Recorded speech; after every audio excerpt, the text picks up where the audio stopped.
Nope. What the hell?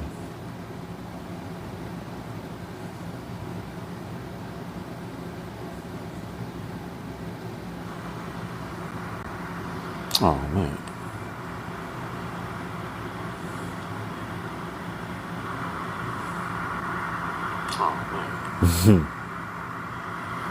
All right, well,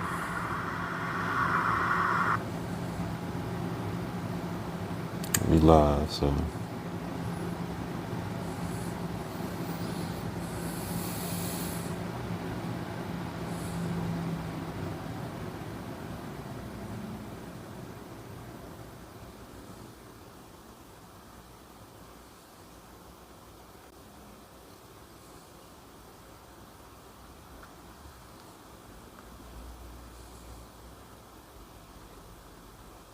One second. Share this to my Facebook. Because multi-stream don't work like it's supposed to. Give me the most problems.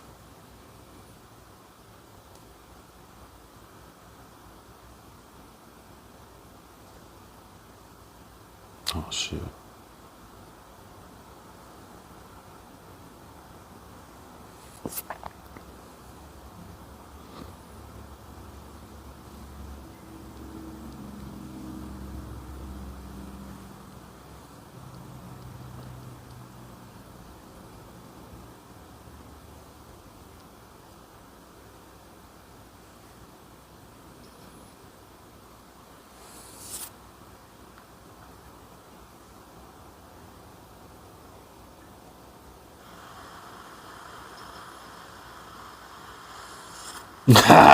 I thought you was gonna be late anyway. Yeah, so I told you know it'd be giving me all types of issues. So I'm trying to. I thought you was gonna be late anyway. Yeah, so I told you know it'd be giving me all types of issues. So I can't. I'm trying to multi-stream. I thought you was gonna be late anyway. Yeah, so I told you know it'd be giving me all types of issues. So I can't. I'm trying to multi-stream. I thought you was gonna be late anyway. Yeah, so I told you know it'd be giving me all types of issues. So I can't. You come in with the jokes.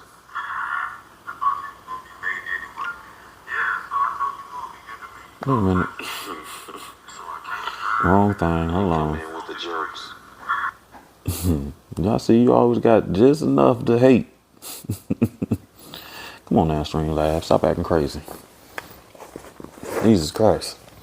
So it always, it always gives me an issue. Well, not always, but it's been giving me an issue with multi-streaming.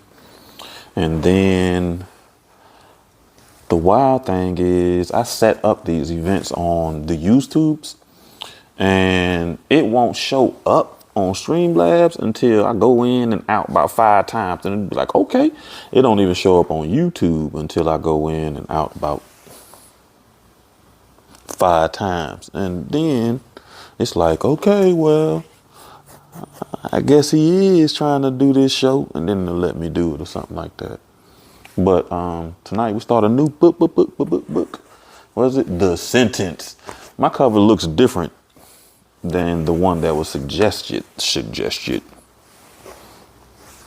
The Sentence. And what's that, backwards? Whoa, don't be no hater.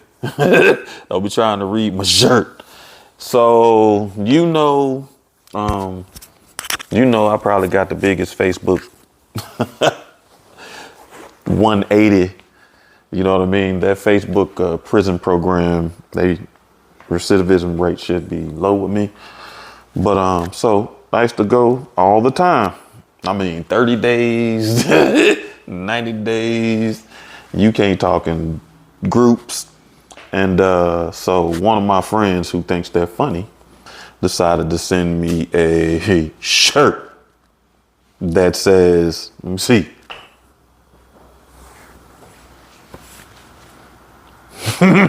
Facebook jail, repeat offender, and some prison number. So yeah, you know, let me tell you something. You know, I joke with everybody. So the downside of joking with everybody is everybody jokes with you too. So trust me, don't yeah, my friends don't give me no break. And they don't even live around here. They got the shirt made and had it mailed to me. That's how how bad they wanted to roast me. They were like, nah, you ain't getting by. I'm not gonna let you be great. They was like, nah, ain't no greatness on Andy.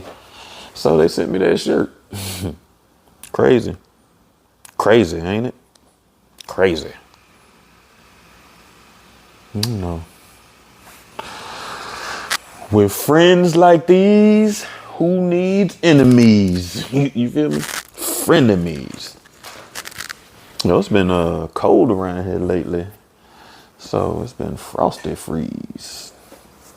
I don't even remember how I did it last time. Make it work so good. Uh-oh. Make sure my ass ain't all in there. I'm glad I got some clothes on. Cause you know, I be chilling in the crib like I'm in the crib. So life is all about living. I remember when I was in Milwaukee. I told you I used to work, and I did a couple of jobs for the university, but one of them was resident assistant, but they called them community assistant because this is like a damn apartment complex. And you know, I want to see all my boop, boop, boop, boop. Let's see. Yeah, so what's I talking about? We gonna figure this out perfectly one day. You hear me? Teamwork gonna make the dream work.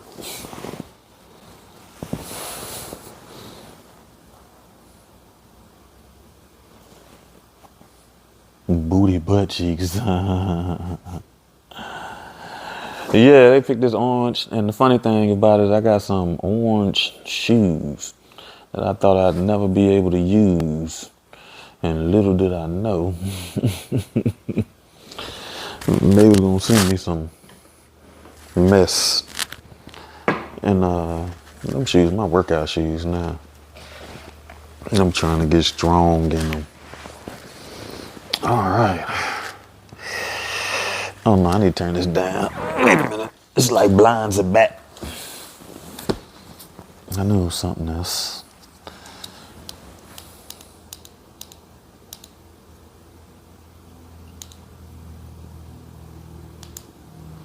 All right. Doo-doo-doo. I still got my rain stick out too. I was playing with it earlier. I used to, man, when I was in the classroom, I used to love a rain stick. So of course, you know,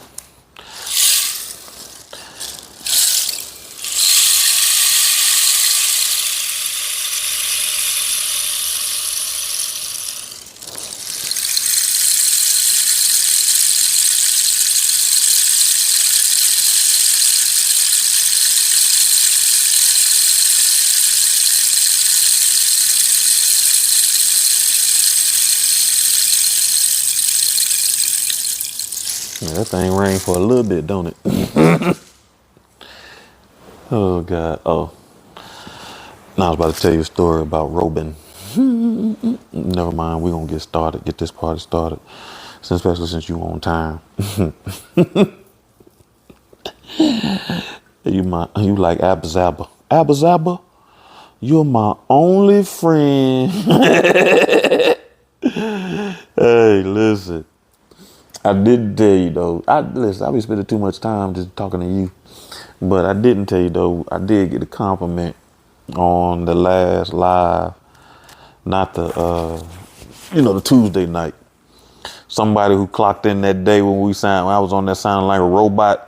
Me old girl was in 2 tin cans. They was like, yo, the echo's terrible. They came into this last time, was like, yo, that's a lot better. I appreciate it. Consistency will force you to improve some things. All right. So, the sentence. I got a lot of books.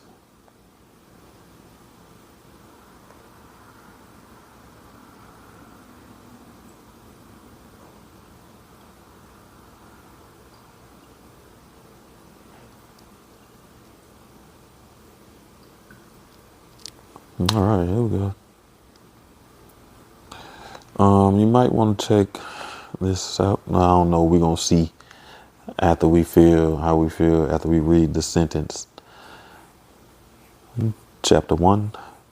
I guess it doesn't say chapter 1, but time in, time out. Earth to earth. While in prison, I received a dictionary. It was sent to me with a note. This book I would take to a deserted island. Other books were to arrive from my teacher, but as she had known, this one proved of endless use. The first word I looked up in that word was sentence.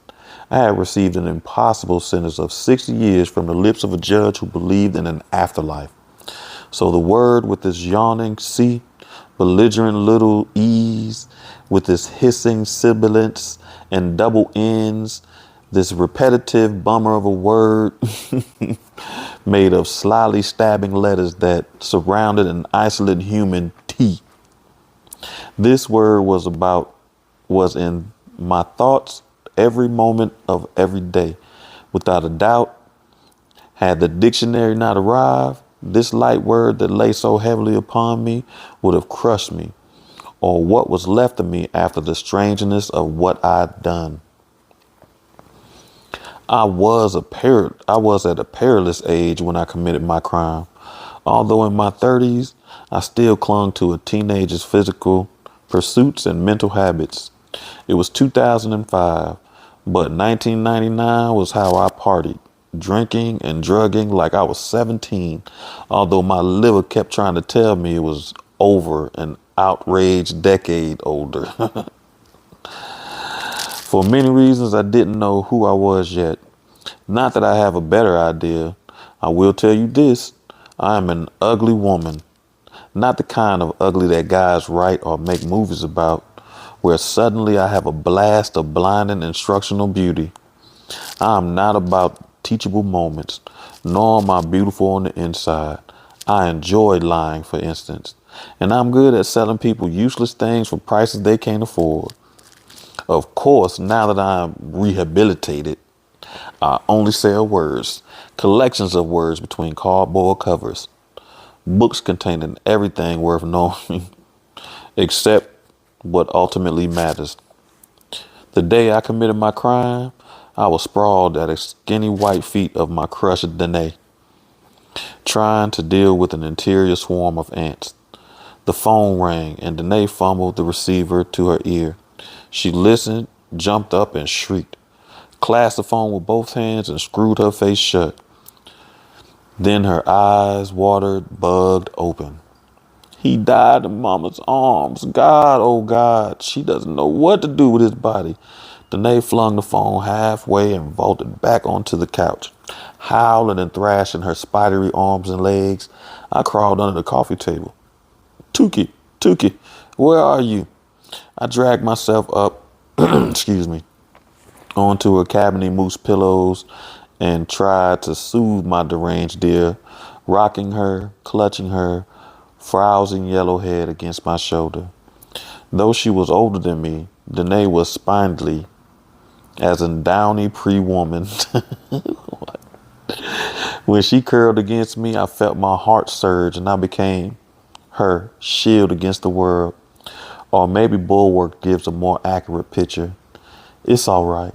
You are safe, I said in my huskiest voice. The harder she wept, the happier I felt. And don't forget, I said, pleased by her needy sniffling, you're a big winner. 2 days before, Danae had scored a once-in-a-lifetime casino win. But it was too soon to talk about that, about the beautiful future.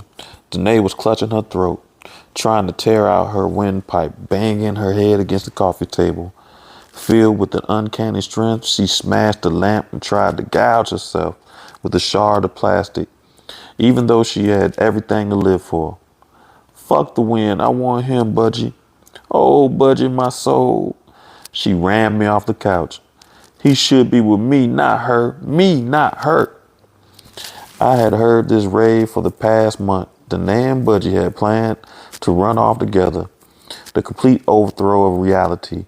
Both had claimed they stumbled into an alternate dimension of desire. But when the old world clobbered them, one day Budgie sobered up and went back to Mara, who was not such a bad person. For instance, she'd gotten clean and stayed clean, or so I thought. For now, it was impossible that Budgie's efforts at getting a normal again had failed, though it is normal to die. Danae was howling. Doesn't know what to do with his body. What? What is that about? You are a muck with grief, I said. I gave her a dish towel for crying. It was the same dish towel I tried to kill the ants with, even though I knew I was hallucinating. She put the cloth to her face, rocked back and forth. I tried not to look.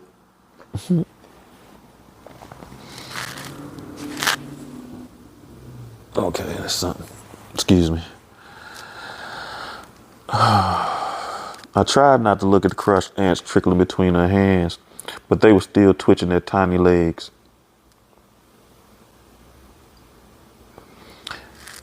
And waving their fragile antenna stalks. Some idea stabbed at Dane. She shuddered, froze. Then she twisted her neck, blared her big pink eyes at me, and said these chilling words. Budgie and me are one body. I should have his body, Tukey. I want Budgie, my soul. I slid away to the fridge and found a beer. I brought her the beer. She knocked my arm away. This is the time to keep our heads crystal clear. I chugged the beer and said it was a time to get wrecked. We are wrecked. What's crazy is that she who wouldn't give him sex for a year has his God-given body. He had an ordinary body today. He wasn't a god. She was beyond my message, and the ants were fire ants. I was scratching my arms raw. We're going in there, Danae said. Her eyes were now flaming red. We're going in like the goddamn Marines. We're going to bring Budgie home. He's home. She pounded her breast. I am. I believe in now. I crept toward the broken door. Then came the kicker. Wait, Tukey. If you help me get Budgie, bring him here, you can have my win. That's a year's salary for a teacher, honey. Maybe a principal. That's $26K. I froze on the sticky entry mat, thinking on all fours. Danae felt my awe. I reversed progress, rolled over, and gazed upon her cotton candy, upside down features.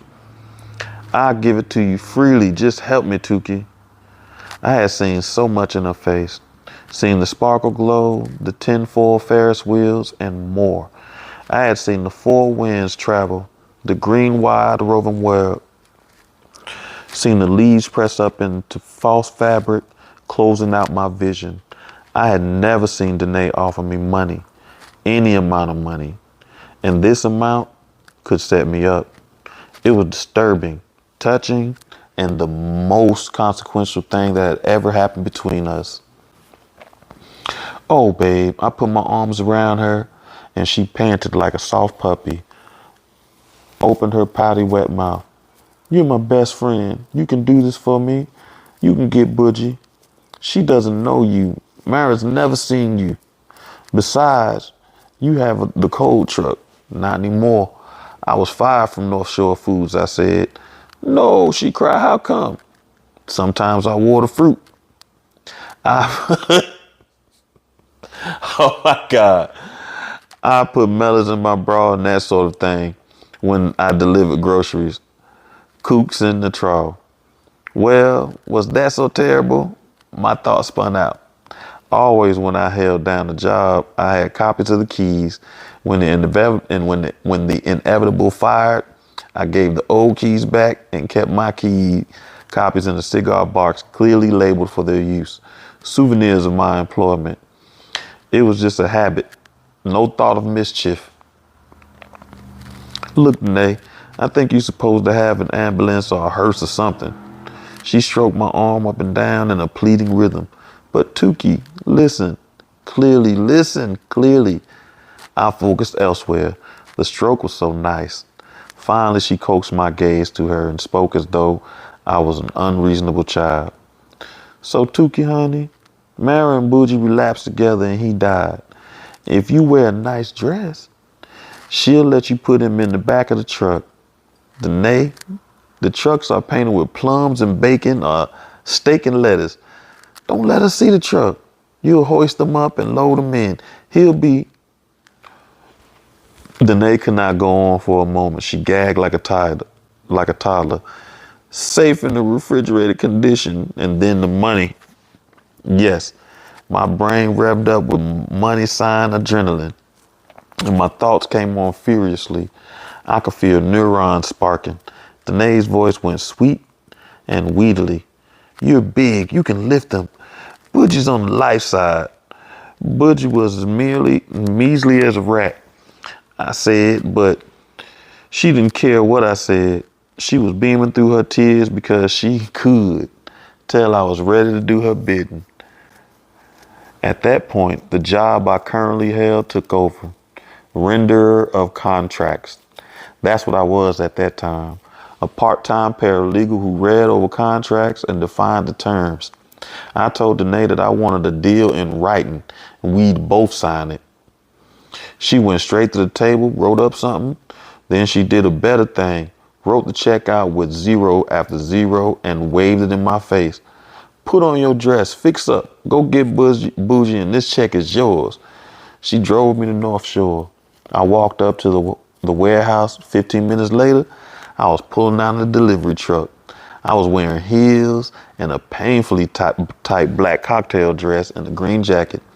My hair was combed back and sprayed. Danae had swiftly applied my makeup. Best I looked in years. I carried a notebook, a file from Danae's daughter's stack of schoolwork. There was a pen in my purse. What was Danae going to do with Bougie when she got him? I asked myself this question as I swiftly rolled along. What on earth is she going to do? Answer, there was none. The ants came up under my skin.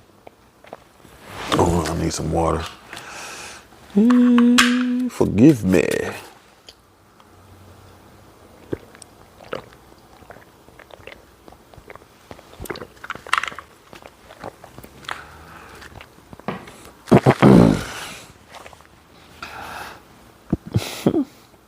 Yo, these books with these interesting places. Bougie and Mara lived, just west of Shigeg. Oh, never mind. It's probably something I can't pronounce because it's in Wisconsin and Minnesota. And I remember when I first went to Wisconsin, they have this place that if you read it, you're going to say Kenesha. And it definitely is Kenosha. And then they have this other one that you're going to say Waukesha. And that thing is definitely called Waukesha. So Shageg, I know I'm saying that wrong.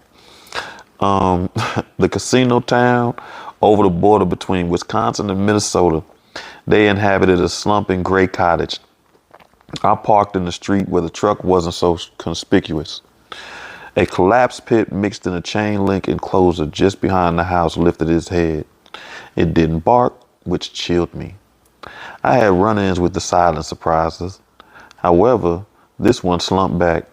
Its colorless eyes rolled up as I pressed the doorbell, which must have been installed in better times.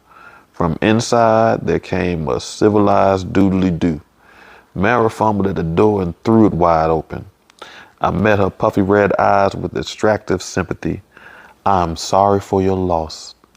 We reached out and clutched fingers the way women do, transmitting emotions to each other through our ragged nails. Isn't that true? Do y'all transmit emotion to each other through your ragged nails? Mara was interestingly cognate. for one who didn't know what to do with the body. She tossed her retro Joan Jett shag. It turned out she had her reasons. Sure, I thought of calling the fire department, she said to me, but I didn't want the siren. He looked so peaceful and contented. And I don't like funeral homes. My stepdad was an undertaker. I don't want bougie pumped up full of preservatives and looking like a wax museum. I just thought I'd put it out there to the universe. Make some calls. Because you knew the universe would answer, I said. Giving back to nature is a natural thing. I entered the house as she stood aside. She blinked unknowingly hazel greens at me. I nodded at her with sage sympathy and went into selling mode, where the things that come out of my mouth are all intuition for what the buyer truly wants. Partly, my rugged face makes me trustworthy. Partly, it's making me very good at trying to please people. Mostly homing in on another person's deep needs is my best skill. I took my cues from Mara's questions. What exactly do you mean giving back to nature? We don't use chemicals, I said. It's all biodegradable. What then? A return to earth. Our psycho-spirituality as our psycho-spirituality intended. Thus our name, earth to earth and trees.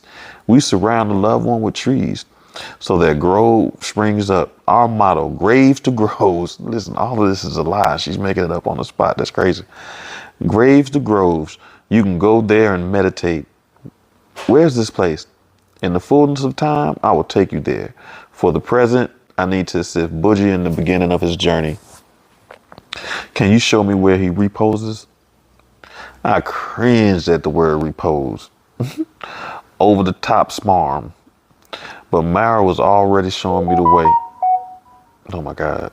That's a notification on this tablet. The back bedroom in Mara's and Bougie's house was stuffed with unwrapped merchandise. Looked like they had a problem I could help them with, but I left that for later. Budgie lay slack-jawed and on stained pillows, squinting in perplexity at the stack of plastic containers in one corner. It was like he'd been mildly puzzled to death. I gave Mara forms. They were the permission forms for Danae's daughter's class trips, which I grabbed off the counter. Mara read them through carefully, and I tried to hide my panic. Few people read official forms. It sometimes feels like I'm the only one, due of course to my current employment. Then again, sometimes read them for show. With their eyes and not with their brains. Mara was doing this. She winced as she entered Bougie's name into the first blank. Then she shined all the forms at the bottom with an air of miserable finality, pressing down hard on the sticks of the M. That earnest gesture got to me. I'm not heartless. I went to the truck and rummaged behind the dairy coolers to where I knew there would be a tarp. This I brought in and laid out beside Bougie's body. He was still somewhat pliant. He was wearing a long sleeve t-shirt under a ripped fake vintage white snake shirt. I rolled him into the tarp and was able to straighten his legs and fold his arms across his chest as if he were, to say, a disciple of Horus. I closed Bougie's inquiring eyes and they stayed shut. While I was accomplishing all of this, I thought, do now, feel later. But brushing my fingers down to shut his eyelids got me. Forever not to see the answer. I needed something to hold his chin. All I had in the truck was a bungee cord. Mary said, would you prefer I go out to my vehicle and get professional bindings? Or do you have a scarf? Could you gift Bougie as a token of your love in the next world? Non-floral if possible. She gave me a long blue silky scarf with stars on it. My anniversary present from Bougie, she said, very quiet. I was surprised because to my knowledge, Bougie was cheap, Perhaps the scarf was an uh-oh gift from a guilty returning spouse. I wrapped Boogie's head in the scarf to pull up his jaw, stood back, wondered if I had a calling. Suddenly, he had a wise, preternatural look. I don't even know what that is. I had to look that word up. It was as though he only pretended to be an asshole in life, but was really shamanic priest. I don't know. It's like he's all-knowing, said Myra, impressed. We twined our fingers again. All of this began to take on a shattering significance. I nearly broke down and left Boogie there. Now, of course, I wish I had. But my ever-reliable sales persona took over and kept things moving. All right, Mara, I'm going to start Boogie on the next phase of his journey. And usually it goes better if the bereaved one has a cup of tea and meditates. You don't want to hold him back. Mara bent over and kissed her husband on the forehead. Then she straightened, pulled in a deep breath, and walked into the kitchen. I heard water rush, presumably into a tea kettle, as I rolled Bougie into a firefighter carry position. While Mara was making a tea, I lugged him through the door, past the depressed pit mix, and deposited that dog is the pit mix, and deposited him in the back of the truck. I had to kick off my heels and jump aboard to pull him in. The adrenaline helped. Though my dress ripped, I rolled in behind the wheel and drove him to Danae's. She was waiting in the front deck. I got out of the truck. She came rushing at me. But before I gave her Bougie, I wiggled my fingers. I know that's right. I know that's what she did. She took the check out of her back jeans pocket, unfolded it, but said she had to see his body first. She licked her pulpy lips and smiled. It was like turning over a rock. My love for Danae sloughed me off like an old skin. Sometimes a person shows you something. Everything. Bougie had attained a reflective dignity. Danae was freakishly eager. I could not put these two things together. I know that's right. When we went around to the back of the truck, I reached in, tugged back the tarp, but restrained myself from looking at either Bougie or Danae. She handed me the check, and then she climbed inside beside him. I made sure the check was properly signed, then stepped away from the truck in relief. From what I did next, you can tell I'm no professional body snatcher, as was later alleged. I left. I threw the keys in the truck front seat and got into my little monster beater. I was out there in two tails. I mean, I should have helped her bring Bougie into the house. I should have sneaked back the truck. Wait, I shouldn't have taken Bougie's body at all. But leaving the body in the refrigerated truck actually did me the most harm in the end. That was bananas though, for real. That plus not looking at his armpits. However, it was still only mid-afternoon, so I went straight to the bank and deposited the check, minus the cash amount that my account would cover before the check cleared. $60. With those 20s in my purse, I drove along in a distance myself, telling myself to breathe, to not look back.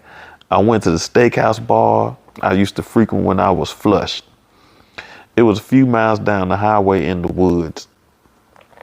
At Lucky Dog, I bought myself a whiskey and a fancy ribeye.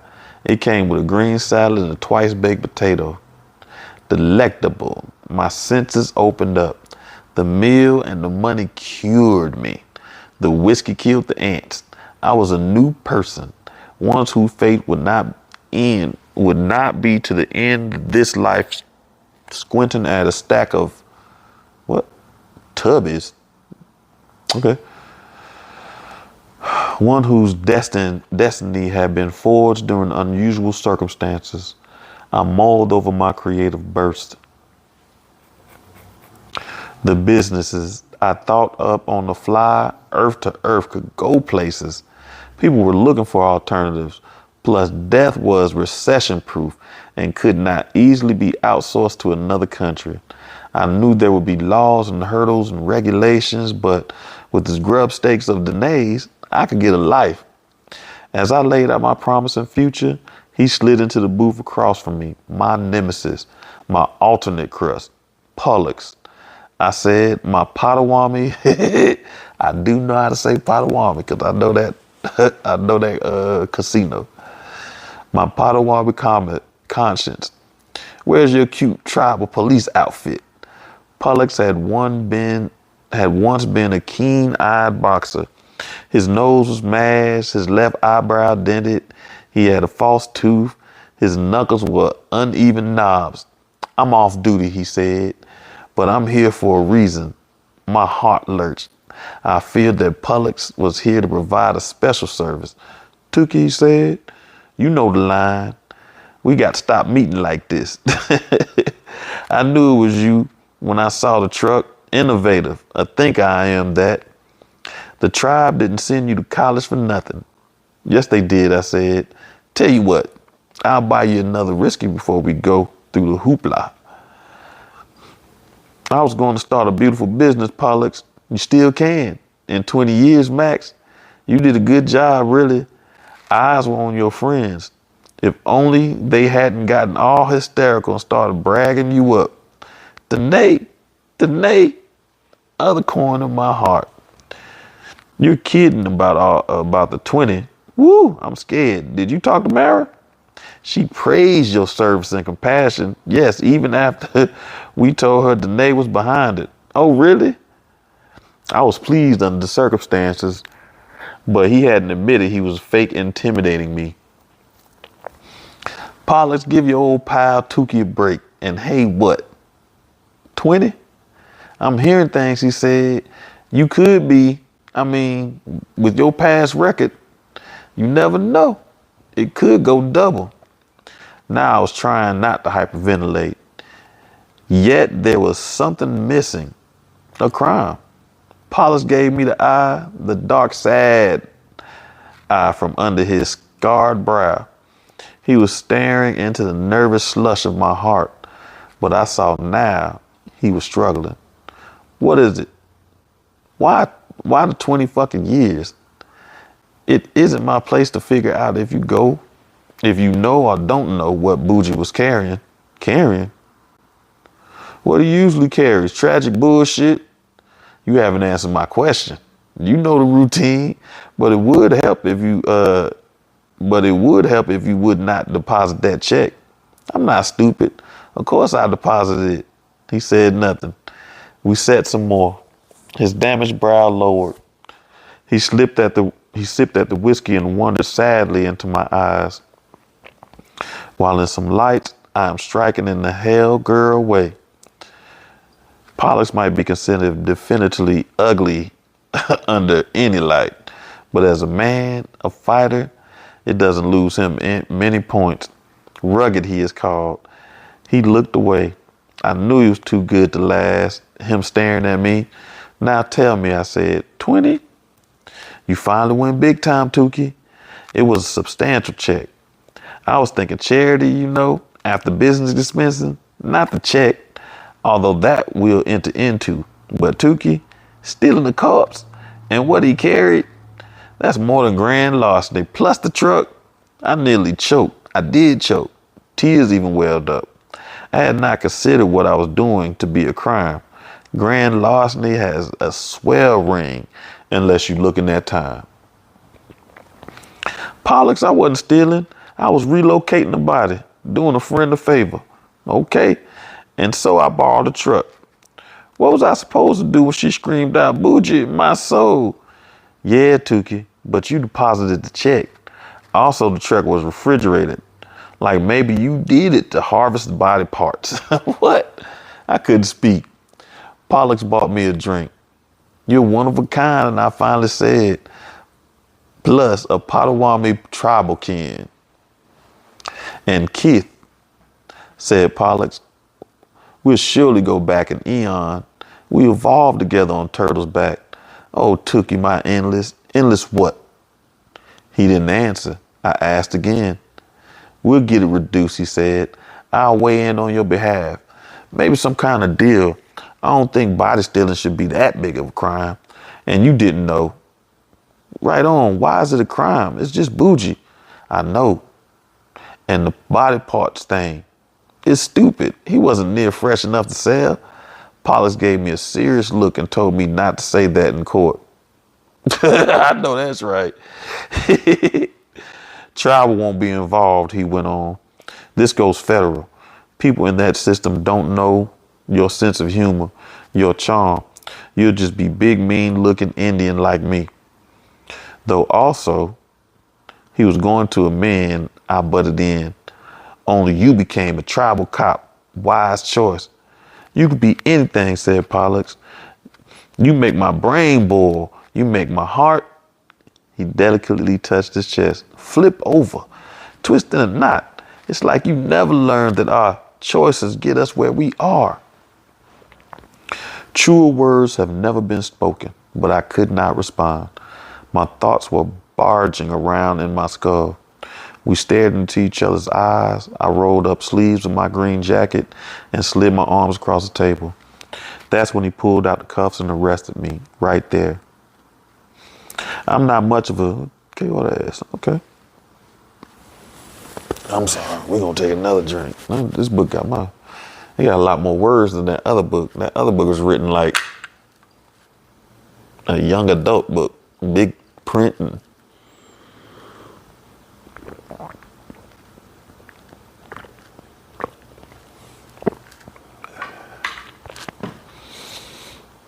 whew.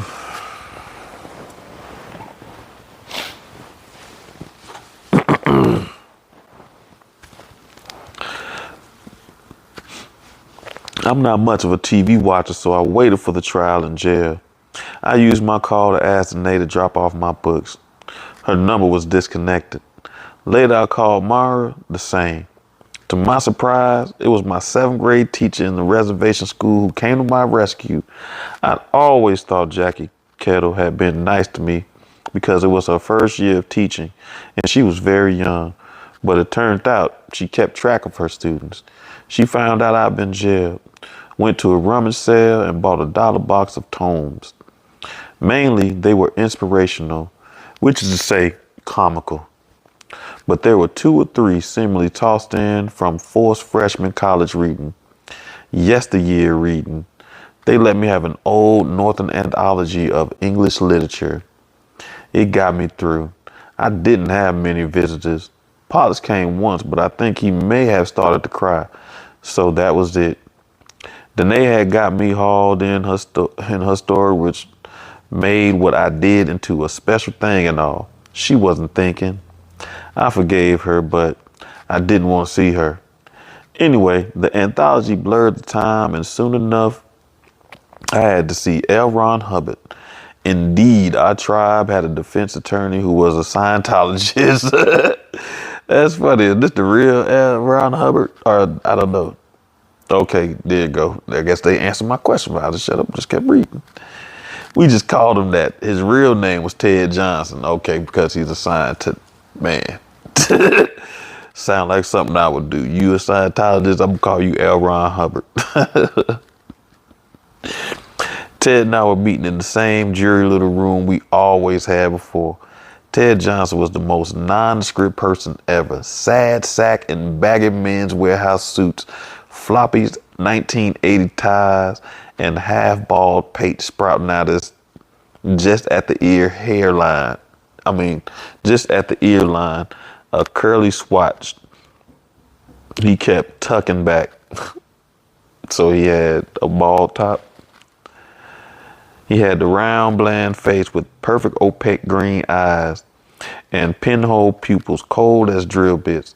Unfortunately, he was not covering up the preternatural shrewdness. Preternatural? I don't know. Maybe I'm saying that wrong. I need to look that up. Tukey, I'm surprised. You surprised, Chad? I'm surprised. Who made this a crime? It's body theft. It was not theft. I didn't keep the body. Good. I'll use that. You did, however, accept payment over $25,000, which under statute, etc. Under statute, aren't you missing the T? Under statute. He did say that. Statute. Aren't you missing the T? Yeah, like I said, Ted didn't flinch. I was in trouble. The human body itself is worth 97 cents. I told him, boiled down to the minerals and so on. Good, I'll use that. I don't know if she need to mess with Ted. How do you know that? My high school chemistry teacher, I said. Then it occurred to me what a ditz Mr. Hunklewood had been, and also that on some black market for body parts, Bougie would possibly have been worth a lot more. I felt cold. Kept talking. Look, Ted, the money for Danae was a coincidence. I took it for safekeeping. I was afraid of her grief that she would do something stupid with the money, and I'm her best friend. I was keeping that money for her. As soon as you get me out of here, it will go back in her account where no doubt she will squander it. Of course, I'll use that. He knows you lied. So what's our strategy? Ted looked at his notes. You didn't keep the body, which boiled down is only worth 27 cents. Maybe lose boiled down. And probably it's a bit more now. Inflation. Okay, the money from Danae was for safekeeping, so she wouldn't spend it while she was stupid with grief. Out of her mind with grief, and I'm her best friend. Write that down. Yes, we're gonna be okay here. I'll get you off.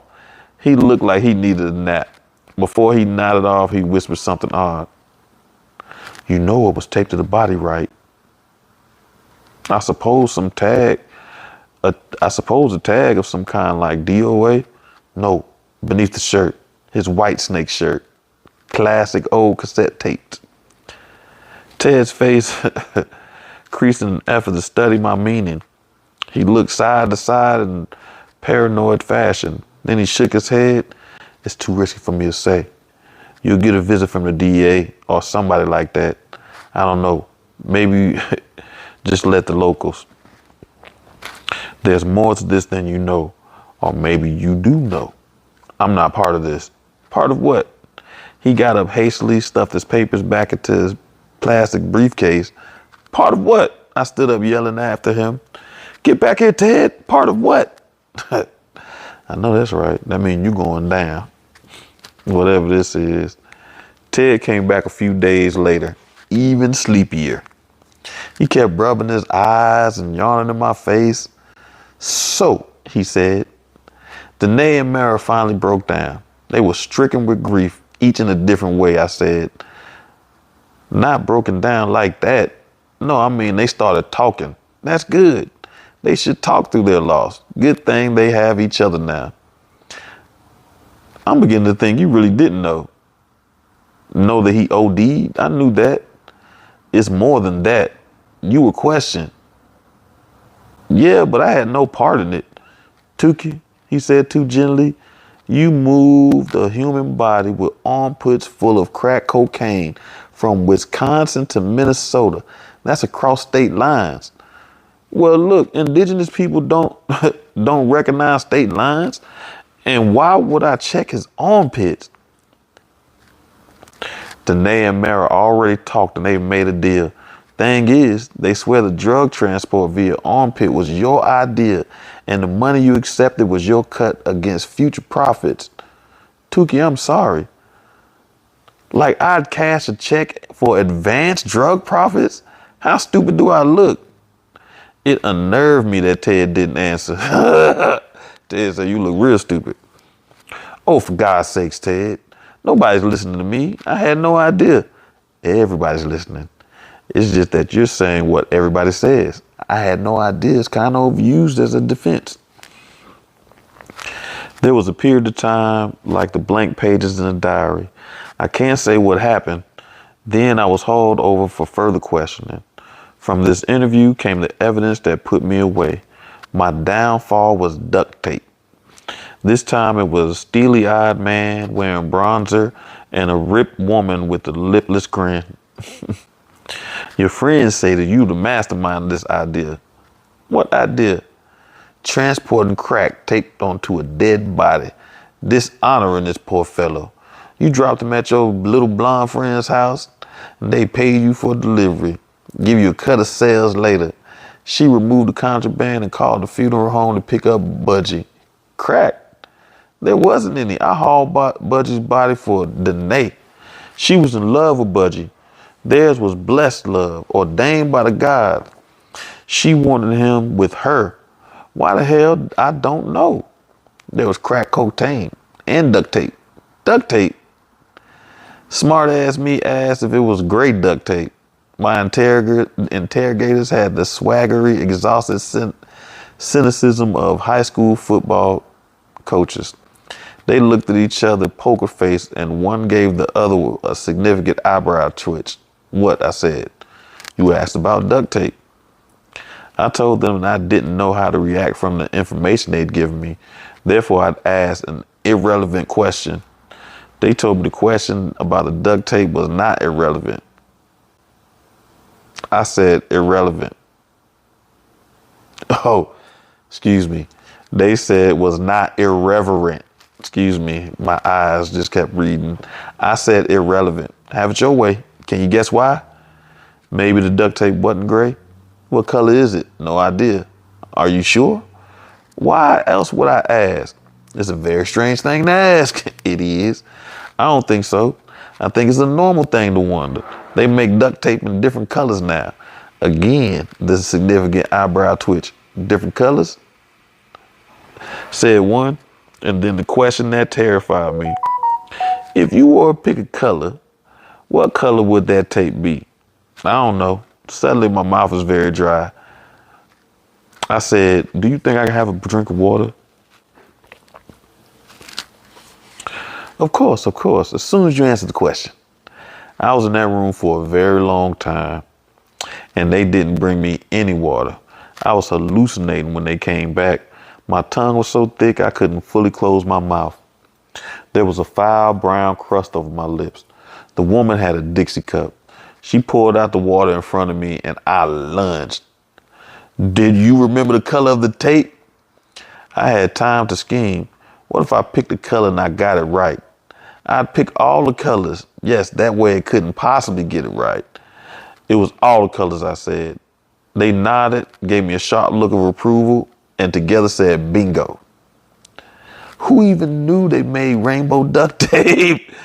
And why, for no reason, had Mara used it to tape the moon rocks in Budgie's armpits? On the day I was sentenced by Judge Ragnick to 60 years, there was a consternation in the courtroom. But as for me, I could not get the puzzled look off my face. I wore the same expression as Budgie. However, many in that courtroom were not surprised. Federal sentencing is harsh.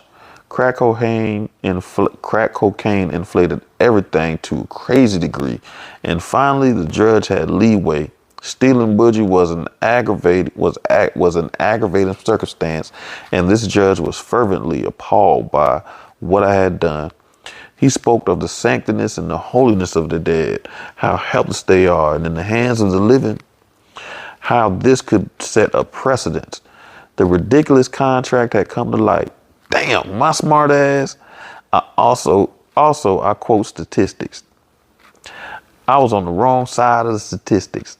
Native Americans are the most over-sentenced people currently in prison. I love statistics because they place what happens to a scrap of humanity like me on a worldwide scale. For instance, Minnesota alone imprisons 3 times as many women as all of Canada, not to mention all of Europe. And that's crazy. There are other statistics. I can't even get into those. For many years now, I've asked myself, why are we at the bottom or at the highest worst? I know that's right. That is a place, the highest worst. That's interesting. The highest worst of everything measurable, because I know we have greatness as a people. But perhaps our greatness lies in what isn't measurable. Maybe we were colonized, but not enough. Never mind casinos or my own behavior. Most of us do not make money our own fixed. What? Okay. Most of us do not make money our one fixed star. Not enough to wipe clean the love of our ancestors.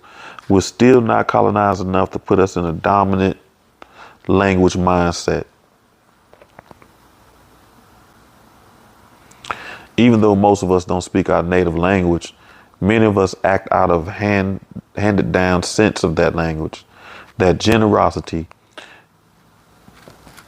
In our own, it includes intricate forms of human relationships and infinite ways to joke.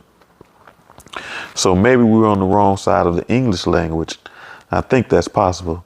Still, the history of the English word eased my despair. At the jail where I stayed before I was transferred, they x-rayed my dictionary, removed the cover, poked around in the stitching, ruffled through the pages. Ultimately, I was made to earn it for good behavior, and I did so. Bad behavior had vanished when the sentence was pronounced. At least if I could control it. There were times I couldn't. I was Tukey. Always too much Tukey, for better or worse. That's a fact. My dictionary was the American Heritage Dictionary of the English Language, 1969. Jackie Kelder sent it to me with a letter. She told me that she was given this dictionary by the National Football League as a prize for an essay she had written about her reasons for going to college. She carried this dictionary to college. Now she was entrusting it to me. Sentence. Now.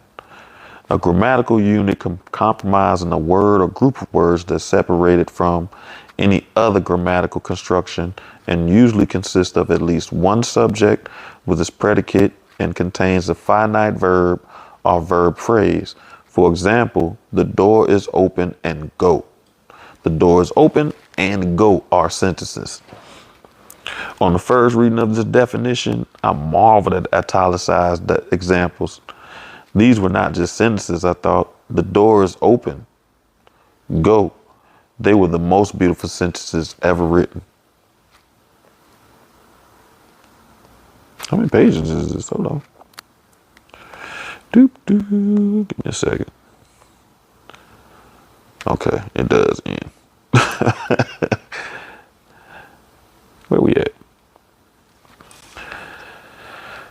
I was in a decrepit jail for 8 months because there was no room anyplace else. There were too many women in Minnesota making, as my counselors like to say, bad choices. With this uptick in female incarcerations, there was no room in the Shakopee Women's Prison, which didn't even have a real fence around it at the time. I wanted to go there. But anyway, I was a federal prisoner. Wasika, which I know I'm saying incorrectly, now a minimum security federal women's prison in the southern Minnesota, hadn't yet started taking women. So I was transferred from Theft River Falls to a place out of state I'll call Rockville. It was a transfer that got me into further trouble. Transfers happened at night. I would find the only times I was personally awakened in prison were the rare times I was having a happy dream. One night, still in jail, I was just about to bite into a giant piece of chocolate cake when I was blown out of sleep.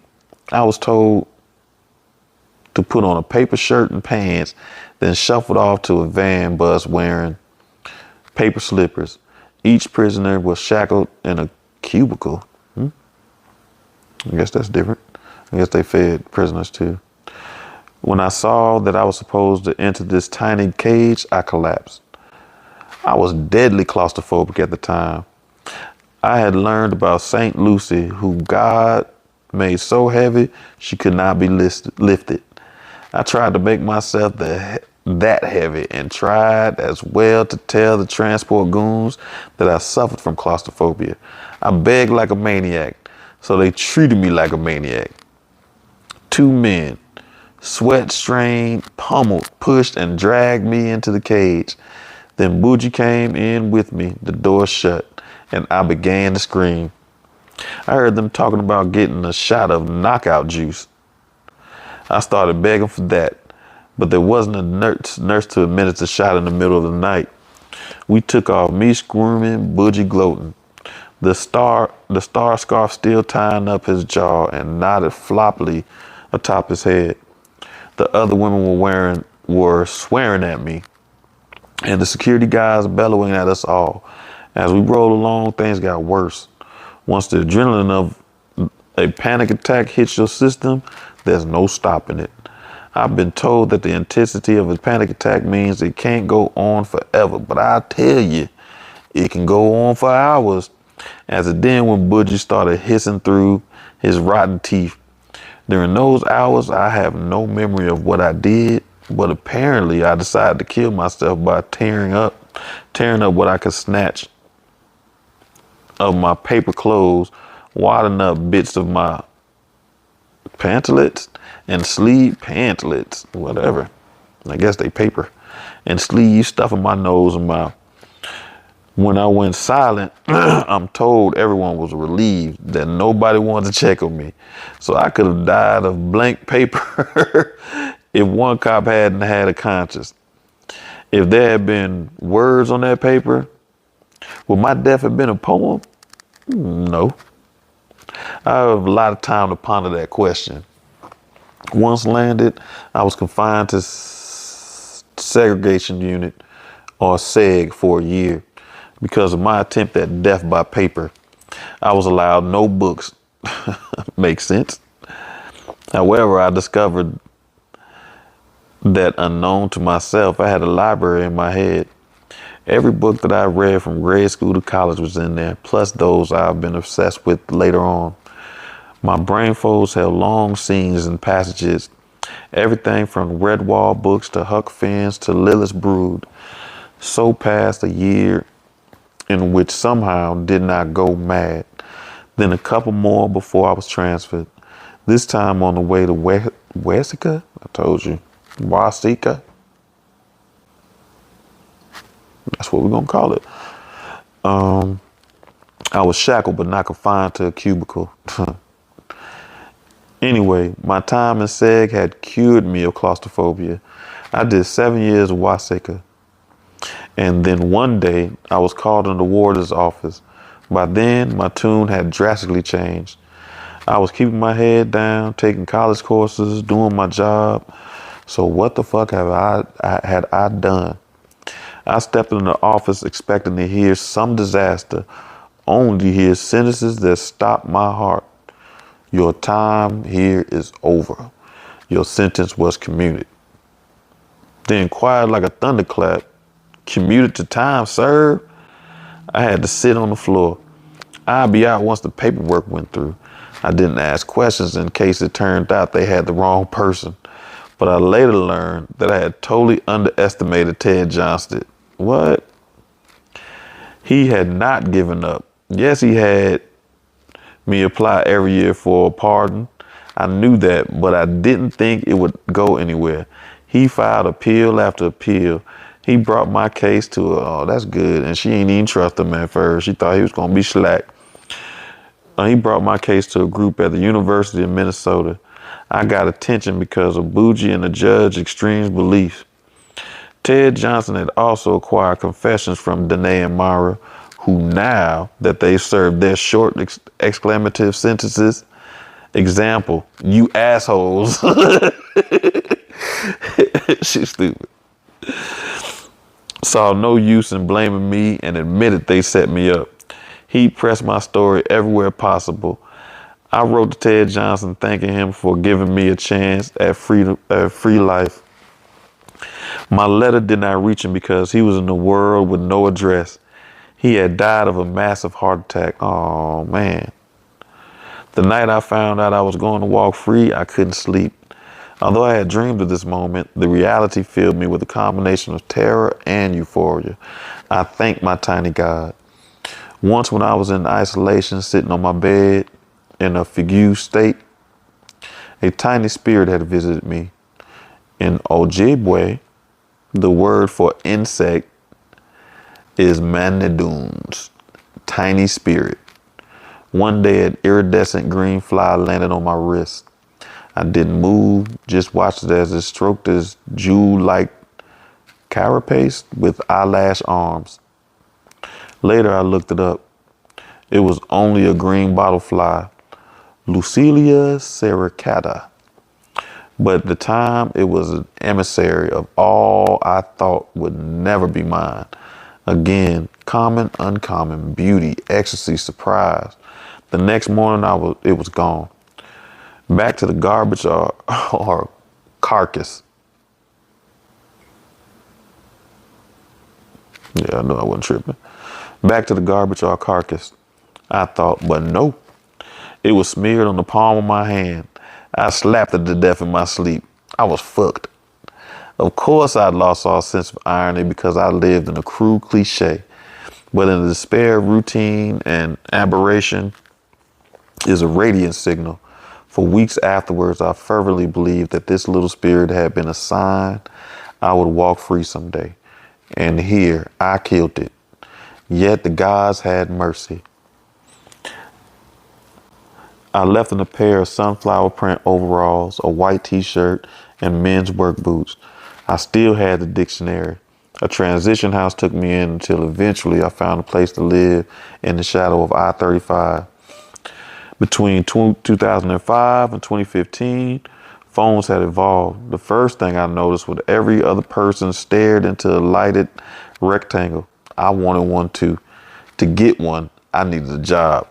Though now I could operate an industrial sewing machine and work a printing press, the most important skill I gained in prison was how to read with murderous attention.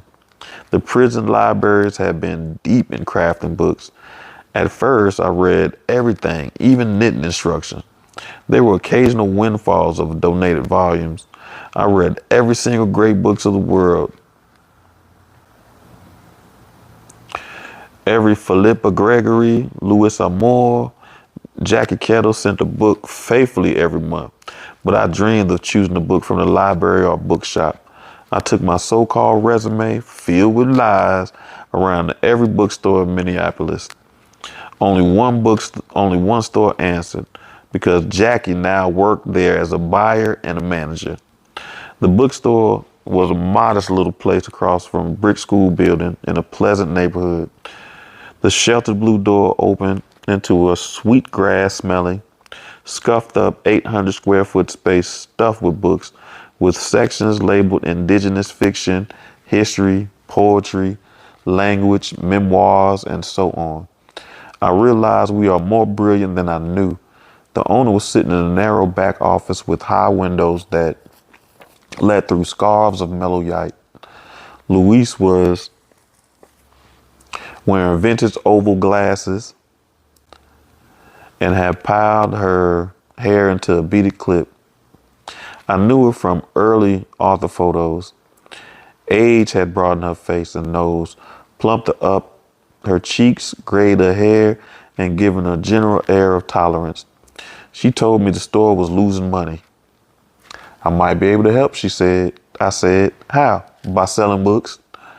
I was at my most intimidating then and spoke with my old sales confidence.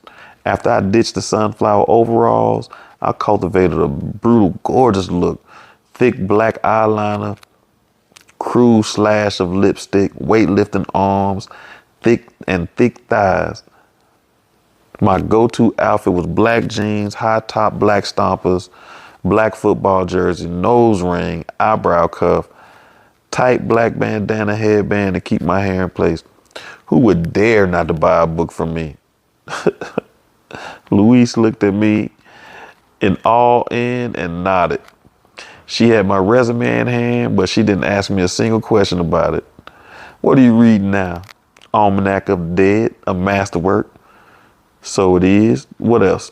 Comics, graphic novels, Proust. She gave me a skeptical nod and sort of scanned me over. This is a dark time for our little bookstore. We probably won't make it, she said. Would you like a job? Okay, I guess. I started with a swing shift and added hours. I reconnected with Jackie Kettle, who had read everything ever written and taught me how to run the store. The old Tookie had her ideas about opportunities in retail, but I resisted the temptation to pilfer the till, and I resisted the temptation to steal credit card info, and I resisted the temptation to filch, our sidelines, even the best jewelry. Sometimes I had to bite my fingers. Over time, resistance became habit and the urge diminished. I worked my way into getting a raise, then another. And there were always perks, including discount books and advanced reader's editions. I lived on a cheap window shop. Roamed. After I work, I rode the bus here and there, stop and start, all through the cities. Things had changed since I was a kid. It was thrilling to be carried along. It was thrilling to be carried along in the streets, scant notion where I was going, into neighborhoods and inhabited by surprising people. Women in billowing fuchsia robes and purple headscarves roamed the sidewalks. I saw Hmong, Algerian, Mexican, Vietnamese, Ecuadorian, Somalian, Laotian, and a gratifying number of Black American people and my fellow indigenes. Store signs in languages with flowing script, and then mansions after mansions spruced up, decaying, chopped up, gated under floated canopies of trees, then abandoned areas, train yards, acres of paved field, dystopic malls. Sometimes I see tiny restaurant I'd like the look of, so I'd get off at the next stop and go inside, order soup. I took a tour of world soups. What is that? Avagalomino, Sambar, Menuendo, Egusi with fufu, Gazpacho, Tom Yam, Solyanka, Gumbo, Pho. I kept a list in all my diary with the price of the soup next to each name. All were satisfyingly cheap and very filling. Next to me in the cafe, once I heard men order bull penis soup. I tried to order from the waiter also, but the waiter looked sad and said they only got one penis a week and the soup went fast. They got some, I said, gesturing at the table of skinny pot-bellied men.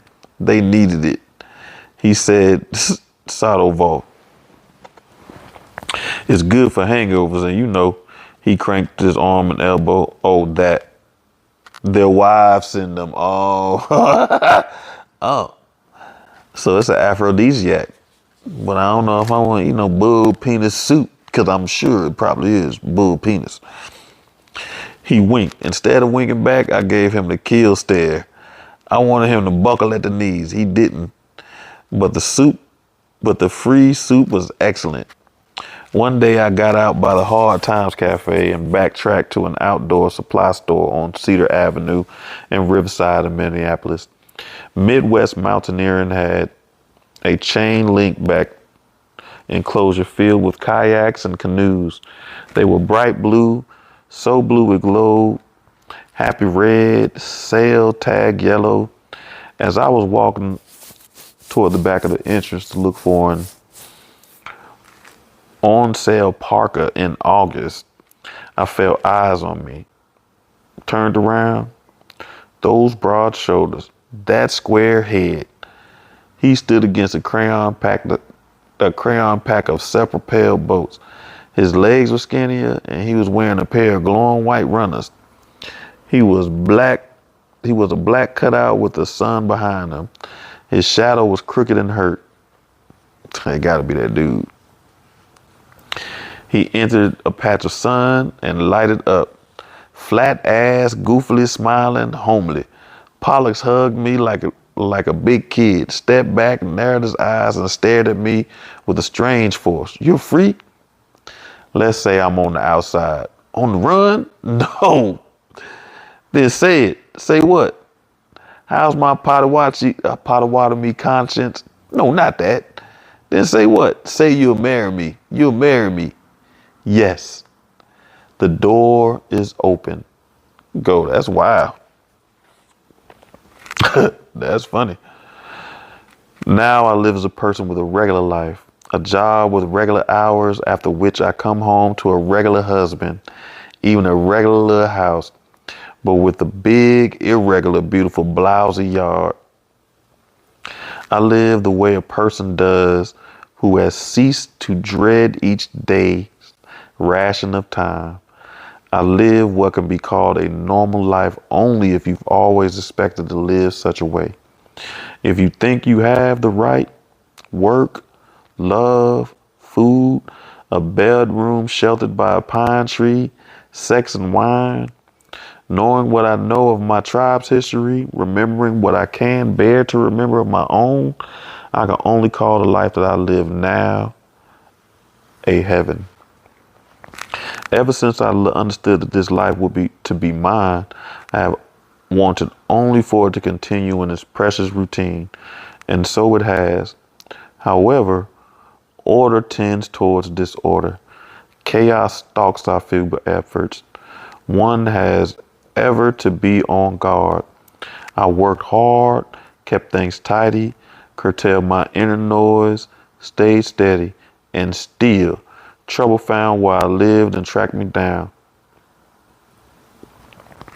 In November 2019, death took one of my most annoying customers, but she did not disappear. All right, so that's the end of the first chapter, and we'll start next Tuesday on chapter 2, The Story of a Woman. Name floor. All right, we went over a little bit. I hope y'all enjoyed. I enjoyed. Yeah. Don't think too bad about my Facebook inmate shirt. Hey, I gotta do something better. Yeah, I don't know what I'm gonna do when I get on the road. I think I can't just stream from Facebook. I think I might just have to get on and stream on Facebook alone and not try to multi-stream the stream from my phone on Facebook. Cause yeah. This is on YouTube. And most of my followers is on Facebook. So unless we get this up, let's get this to 1,000 followers in the next 2 weeks. No doubt. I appreciate you. I had fun laughing and joking with you for a little bit. Somebody joined us for a little bit, but they left. And I'm gonna go get me something to eat. All right. Thanks. I'll see you Tuesday for supposed to have somebody scheduled. I don't know if they're gonna do it. We'll see. If not, we'll do what we do, and I'll see you next Thursday, and we'll continue the sentence. Boosh. Boosh.